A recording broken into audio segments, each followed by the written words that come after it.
मैं doctor JP Maurya, सहआचार्य भूगोल, पंडित नवल किशोर शर्मा राजकीय महाविद्यालय दौसा, BA पार्ट सेकंड के विद्यार्थियों। पिछले वीडियो में मैंने आपको संसाधन भूगोल का अर्थ यानी परिभाषा के बारे में आपको बताया, अलग अलग विद्वानों द्वारा इसकी प्रकृति के बारे में कि संसाधन भूगोल की कैसी प्रकृति है, कहाँ संसाधन पनपता है, उसके बारे में आपको बताया। आज के वीडियो में संसाधन भूगोल का अध्ययन क्षेत्र व विषय क्षेत्र के बारे में आपको विस्तार से बताऊंगा। संसाधन भूगोल के विषय क्षेत्र के अंतर्गत मुख्यतः पृथ्वी तल के संसाधनों की विशेषताओं और उनके उत्पादन व उपयोग का अध्ययन करता है। संसाधन भूगोल के अध्ययन क्षेत्र को निम्नलिखित 3 भागों में रखा जा सकता है।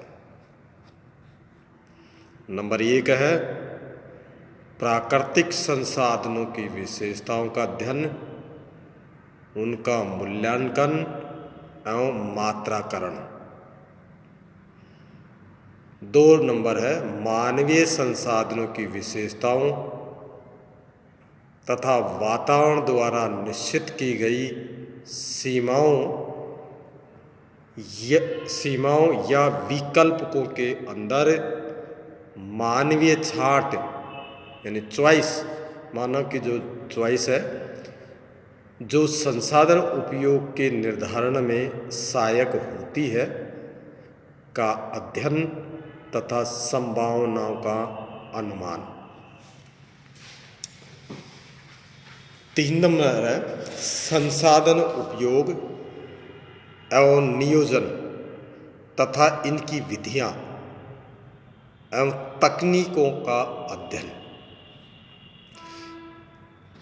ये तीनों संसाधन भूगोल के अध्ययन क्षेत्र के 3 भाग थे। अब है प्राकृतिक संसाधन। प्राकृतिक संसाधन वातावरण की कुल दशाओं के योग का एक भाग है, जिनसे मानवता अस्तित्व में है। वातावरण के इस बड़े घटक का प्रयोग उत्पादन की प्रक्रिया में समाज की भौतिक और सांस्कृतिक आवश्यकताओं की पूर्ति के लिए किया जाता है। प्रमुख प्राकृतिक संसाधन निम्नलिखित है। नंबर 1 है जल संसाधन। जल संसाधन में नदियाँ, झीलें, तालाब, जलप्रपात, समुद्र ये आदि आते हैं। सेकंड नंबर है भूमि और मृदा संसाधन। इसमें कुओं, नलकूपों या भूमि का ऊपरी आवरण जो भी है वो इसके अंदर शामिल है। थर्ड नंबर है खनिज संसाधन। इसमें शक्ति, धात्विक और अधात्विक खनिज इसके अंतर्गत आते हैं। 4th नंबर है वनस्पति संसाधन। इसमें वन, झाड़ियाँ, घास के मैदान ये आते हैं इसके अंतर्गत। इस प्रकार प्राकृतिक संसाधन में जल, भूमि और खनिज, वनस्पति ये है। अब 5th नंबर है जंतु संसाधन, यानी इसमें दूध देने वाले पशु है, मांस देने वाले पशु है, भार ढोने वाले पशु है और कृषि में जो कार्यरत पशु है उसका इसके अंदर अध्ययन किया जाता है। 2 नंबर है मानवीय संसाधन। मानवीय संसाधनों के 3 मुख्य पक्ष है। नंबर 1 है किसी प्रदेश की जनसंख्या, उस जनसंख्या की शारीरिक शक्ति, मानसिक क्षमता और स्वास्थ्य। सेकंड नंबर है जनता का सामाजिक संगठन, जिसके द्वारा संसाधन उपयोग प्रभावित होता है। उदाहरण समाजवाद, पूंजीवाद, साम्राज्यवाद, उपनिवेशवाद, साम्यवाद, जनतंत्र आदि विभिन्न प्रकार के सामाजिक राजनीतिक संगठन हैं।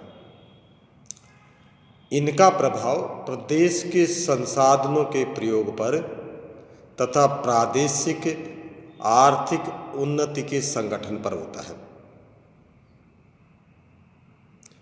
3 नंबर है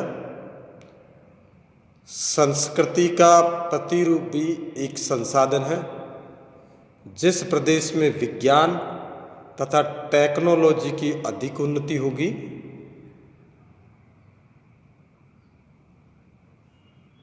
उस प्रदेश का आर्थिक विकास भी उतने ही ऊंचे स्तर का हुआ। उदाहरण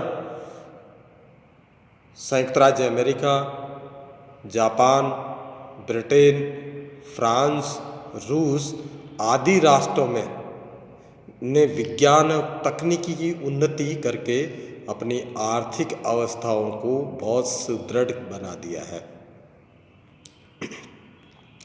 3 नंबर है संसाधन उपयोग। मानव अपनी संस्कृति या टेक्नोलॉजी का विकास करके अपनी आवश्यकताओं की पूर्ति के हितों को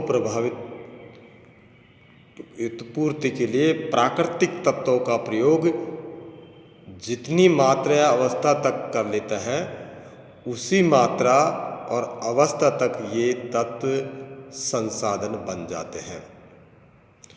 संसाधन भूगोल में इन संसाधनों का अध्ययन भी आवश्यक होता है। मानव ने विभिन्न संसाधनों का निम्न प्रकार उपयोग किया है। इसमें फर्स्ट है वायु। वायु में नाइट्रोजन गैस होती है, उसका प्रयोग करके मानव नाइट्रेट उर्वरक बनाता है। सेकंड है सौर ऊर्जा। विभिन्न देशों में सौर ऊर्जा से विद्युत उत्पादन के लिए विद्युत ग्रह स्थापित किए जा रहे हैं। बहुत सारे ऐसे देश हैं जहाँ पर सौर ऊर्जा से विद्युत उत्पादन किया जाता है और वहाँ पर बड़े बड़े विद्युत ग्रह स्थापित किए जा रहे हैं। थर्ड है जल। घरेलू कार्यों, जल विद्युत उत्पादन, कृषि कार्यों, पशुओं के उपयोग, औद्योगिक अपशिष्ट बहाने के लिए, नौ परिवहन, मत्स्य पालन के लिए ये जल के उपयोग है।